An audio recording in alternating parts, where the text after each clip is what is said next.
This is the 20th broadcast in the series America Looks Abroad, presented by the officers and staff members of the Foreign Policy Association.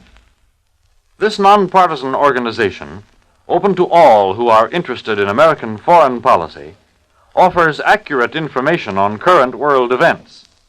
In the world of today, foreign affairs are your affairs. Germany is striving to form a European bloc capable of bringing the war to an early close. Mr. John C. DeWilde, Research Associate of the Foreign Policy Association, will discuss the question, can Germany dictate peace? Mr. DeWilde. Good afternoon. Easter ordinarily brings glad tidings. The news from the European front, however, hardly carries the hope of real peace. This past week started off with a dramatic conference between Hitler and Mussolini, with all its uncertain implications for the future. It also witnessed an intensification of air warfare. In France, a growing demand for more active prosecution of the war brought in a new cabinet under the leadership of Paul Reynaud. And in Rome, our own Undersecretary of State, Sumner Welles, finished his European journey in a frame of mind that was probably anything but optimistic. We don't know what went on in that 2.5-hour conference between the Führer and Il Duce in the heart of the lovely Tyrolean Alps, but we can get some inkling if we keep in mind the respective positions of Germany and Italy. The Nazis heaved a sigh of relief when the Russo-Finnish peace was concluded. They dreaded the prospect of Allied armed intervention in the north. They knew that Germany, with her limited economic resources, could hold out only if she were not compelled to fight on the same scale as in the World War. Now that the Finnish war is ended, the German government can breathe more easily. It won't have to send a large army into Sweden to safeguard access to the vital iron ore supplies of that country. Berlin is still disturbed, however, by the possibility of war in the Balkans and the Near East. Germany has watched with suspicion the concentration of French and British troops in Egypt, Palestine, and Syria. She knows that these garrisons, which are still being reinforced, are intended to stiffen the backs of the Balkan countries in resistance to German demands, or to provoke hostilities which would cut her off from Russian and Romanian oil. Very likely, Hitler discussed this situation in considerable detail with Mussolini. It is highly improbable that the Führer asked Mussolini to join him in war now. Italy's participation would immediately bring about that extension of hostilities which Germany is anxious to avoid. Turkey has an alliance with Britain and France which obliges her to help the Allies the moment war breaks out in the eastern Mediterranean. In such an event, the whole of the Balkans would soon become the scene of armed conflict. No, Germany would simply like to see Italy pursue a course that is sufficiently uncertain to keep the Allies from undertaking anything in the Near East. We should remember that Italy occupies a rather strong strategic position in this area. She lies directly across the main Allied supply lines in the Mediterranean. From Albania, she could march her troops across northern Greece in the direction of the Turkish Straits. In Libya, next door to Egypt, she has between 150,000 and 200,000 troops, which could keep the British forces near the Suez Canal completely immobilized. Thus, as long as France and Britain haven't made sure of Italy, they will be reluctant to start any hostile move in the Near East.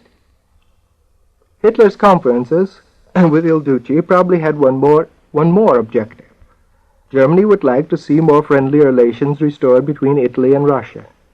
There's talk of extending the Rome-Berlin axis to Moscow. Before Italy's alignment with Nazi Germany and before the ill-fated Anti-Comintern Pact, Moscow and Rome were on fairly good terms. Recently, however, the Italian government and press have freely expressed their hostility toward Soviet Russia. They have been alarmed about the revival of Russian ambitions in the Balkans, which Italy has always considered as her sphere of interest. The Italians have emphasized their desire to protect Romania and Hungary against any threat of Russian aggression. The German government would like to pour oil on these troubled waters. Its task, however, is difficult. It must not only overcome the influence of the Vatican, but persuade Rome that Moscow really does not intend to advance into the Balkans for the time being. Russia's plans are therefore of crucial importance in this German maneuver. Now that the Soviet Union has acquired the strategic strongholds which secure it against attack in the northwest, it might logically launch a similar campaign in the southeast.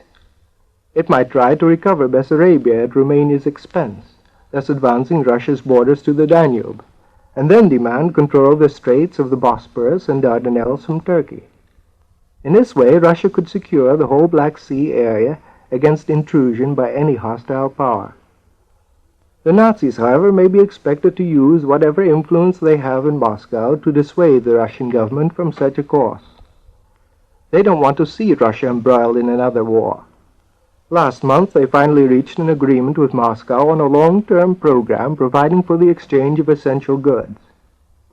They hoped that the Russians would at last furnish them with the oil, the manganese, the phosphates, and the fodder which Germany badly needs if she is to withstand a blockade. Now, the difficulties of carrying out these scheduled Russian deliveries are already immense. Transportation alone is a big problem, but the chances that the obstacles will be overcome are certainly much greater if the USSR remains at peace. As a matter of fact, Stalin and his colleagues may see eye to eye with the Germans in this question. Moscow probably realizes that an advance toward the Straits will be resisted by Turkey, and that the British and French would then immediately join the fray. An Allied air attack on Russia's vital oil fields in the Caucasus would be the first result. If Germany were successful in bringing about an informal or formal coalition with Rome and Moscow, she would undoubtedly try to convert it into a continental economic bloc. The Balkans would then have no alternative but to join such a bloc, perhaps in return for guarantees by the three powers to respect the territories of the Balkan nations for the time being. After the Finnish War, the Balkans are more reluctant than ever before to rely for protection on such distant powers as France and Britain. At present, Romania is feverishly strengthening her own defenses and still striving to maintain her precarious neutrality. Only the other day her foreign minister declared that Romania would not put her natural wealth at the disposal of any one power, presumably meaning Germany. But if Moscow, Rome, and Berlin line up together, Romania will have to accept the dictates of that bloc, and so will every other country in southeastern Europe. The German aim is clear. It is to avoid fighting. She does not want to waste her slender resources in manpower and material in extensive warfare. This time she would like to keep her peasants on the farms, in order to prevent the drastic drop in food production which helped to starve her out during the World War. And Germany also needs her workers in the factories, rather than on the battlefield, so that she can produce goods for exchange against essential imports from all of neutral Europe. Given time, the Nazis are confident that they can build up their supply lines to Russia and to the southeast, and really create that continental economic bloc under German leadership of which they dream. And granted success in this endeavor, the German government hopes in the end to wear out the Allies and compel the conclusion of peace. As yet, there is no prospect that Germany will succeed. True, the British and French peoples don't like the way the war has gone so far, but their disappointment has not yet taken the form of defeatism. The prevalent mood is not for peace, but for more war. In Britain, a growing body of opinion is demanding that a 71-year-old Chamberlain retire in favor of a younger and more vigorous leader, or that he at least bring new blood into the cabinet. In France, the same demand has already borne fruit. Premier Daladier, who has been accused of lack of initiative and imagination, has given way to Paul Reynaud. The new Prime Minister is known as a man of great vigor, who acquired a reputation by straightening out the disordered public finances of his country. He is an uncompromising opponent of Germany. We don't know yet how long the new cabinet will last. The right has taken M. Reynaud to task for including a number of socialists, and many members of M. Daladier's party dislike to see their chief displaced. But these political differences do not indicate any division of opinion about the need to carry on the war. In determining to continue the war, the Allies are still in a strong position. Despite their recent reverses, they have not yet lost the struggle for control of neutral Europe. They have at their disposal an important economic weapon, control of the raw material supplies on which so many European neutrals depend. This is true of Scandinavia and to some extent of the Balkans. All these neutrals need rubber, cotton, wool, and other materials which the Allies can cut off. Take Italy, for example. The recent Anglo-Italian dispute over German coal shipments demonstrated how dependent Italy is on continued imports of coal by sea. The Allies may therefore discount any threat of Italian intervention, knowing that Italy is much less self-sufficient than Germany.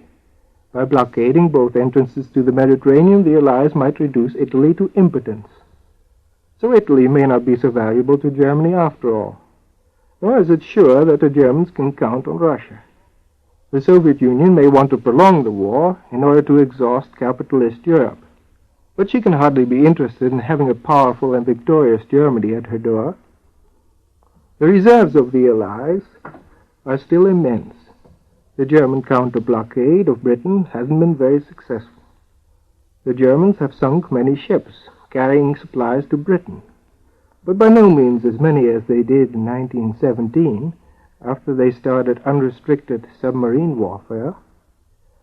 They have also damaged and sunk quite a few warships, but it must be remembered that the margin of Anglo-French naval superiority over the Germans is considerably greater than at the outset of the World War.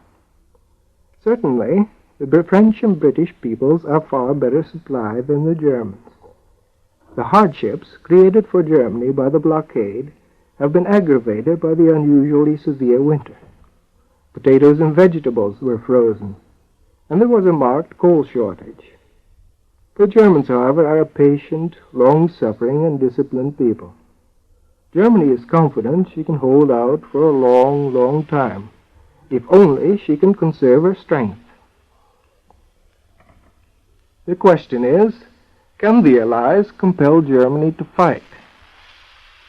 The warfare on the Western Front appears rather hopelessly deadlocked, with both sides entrenched behind well-nigh impregnable defenses. They can't get at each other. And also, the likelihood that other theaters of war will develop now seems remote. Under the circumstances, we may see an intensification of air warfare.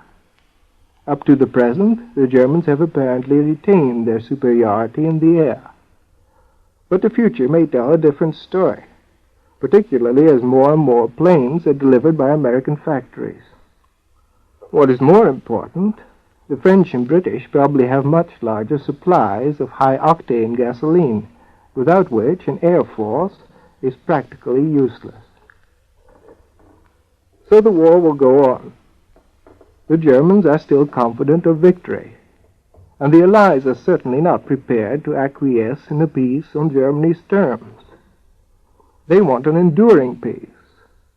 The French and British peoples want security against the recurrence of aggression. They prefer to fight it out, rather than accept anything which might be merely a truce. They might have taken more kindly to the mission of our Mr. Wells if it had been accompanied by assurances that the United States would guarantee and underwrite any peace concluded at this time. But Mr. Wells could give no such assurances, and so he is returning, empty-handed. Ladies and gentlemen, Mr. John C. DeWilde, Research Associate of the Foreign Policy Association, was today's speaker in the series of programs America Looks Abroad. If you are interested in knowing the facts behind the headlines, send for a copy of the weekly bulletin written by the people you hear on this program and containing an article by Mr. DeWilde. There is no charge. Address your letter or postcard to the Foreign Policy Association, number 8, West 40th Street, New York. And tune in next Sunday to hear another speaker in the America Looks Abroad series. This is the National Broadcasting Company, RCA Building, Radio City, New York.